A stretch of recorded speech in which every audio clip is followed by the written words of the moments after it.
All right, picture this. You're walking down the street, maybe you're in your car, and you're just talking to yourself. We've all been there, right? It feels a little weird if someone catches you. But what if I told you that little habit isn't just normal? It's actually a superpower for your brain. So yeah, what is the real story here? Is it just some weird quirk we all have? Or is there something, deeper and more powerful going on when we think out loud? Well, let's actually dig into the science. We've all had that moment, right? That slightly cringy feeling when someone catches you mid-sentence with yourself. But what's really happening inside our heads? Turns out it's not random at all. It's a super important cognitive process. Okay, so before we go any further, we gotta get the lingo down.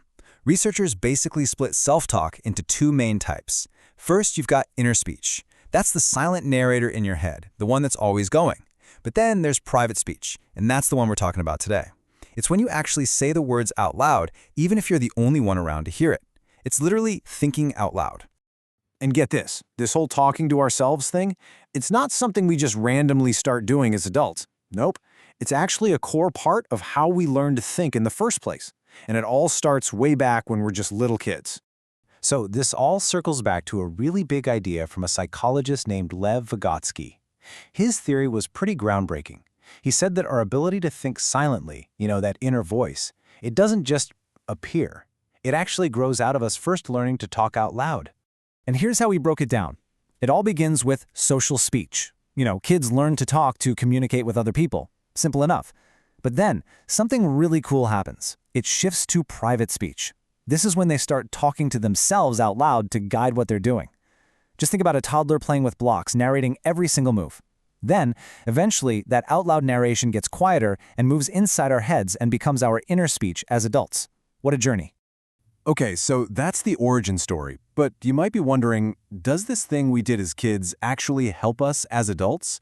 Well, a really clever study from UC San Diego decided to find out. So what they did was they set up a simple card matching game. You know the one. It's basically the game of concentration. You just have to find the matching pairs. It's a perfect way to test someone's visual working memory. They got 118 university students to come in and play. And here's the twist. They were told to talk to themselves as much as they wanted while they played. And of course, the researchers were recording everything to see what they said and if it made any difference. And this is the big aha moment. The results were just crystal clear. The more people talked to themselves, the better they did at the game. Like significantly better. They made fewer mistakes, they found the matches faster. This wasn't just a tiny bump, it was a major performance boost. So the obvious question is, what in the world were they saying that helped so much? Well, the researchers broke it all down into different categories. Now this looks a bit complicated, but there's one type of self-talk that just blows all the others out of the water. Let's take a closer look. And here's the really wild part. It was incredibly simple. I mean, look at this. The number one type of self-talk, making up almost 72% of everything said, was just labeling. People were literally just saying what they saw out loud. Dog, house, apple. That's it. That simple act was the secret sauce, directly tied to a better memory.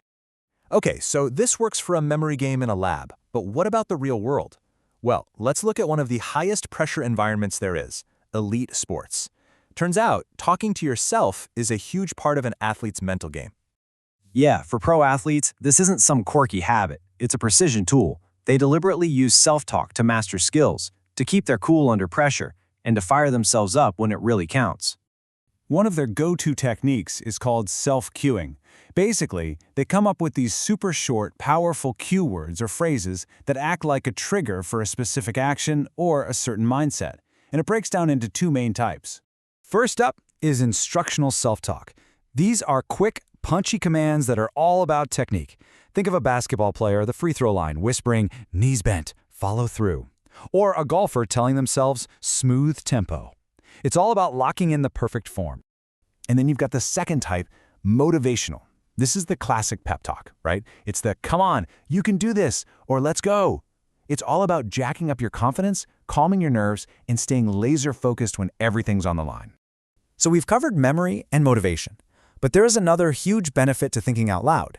It's an amazing tool for getting your thoughts straight and achieving real mental clarity. I love this quote because it just nails it. We all know that writing things down helps clarify our thinking, right?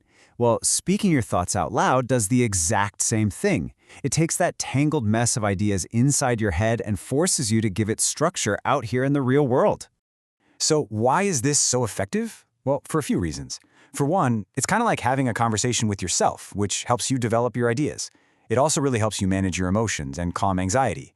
Plus, and this is a big one, it forces you to face the gaps in your own arguments. You literally can't ignore a flaw in your logic when you hear yourself say it. And maybe the most powerful thing, hearing your own negative self-talk out loud often makes you realize how ridiculous it sounds, and it just loses its punch. Okay, so let's wrap this up. What's the main thing to take away from all of this? It's really simple. We need to completely change how we think about this everyday habit. So instead of feeling weird or embarrassed about talking to yourself, you should see it for what it is, a sign that your brain is firing on all cylinders. It's organizing, it's problem-solving, it's motivating. It's not a quirk, it's a tool, a powerful one. So the next time you catch yourself thinking out loud, don't shy away from it. Lean into it. Pay attention. After all, you're in a constant conversation with the most important person in your life, yourself. The only real question left is, are you listening?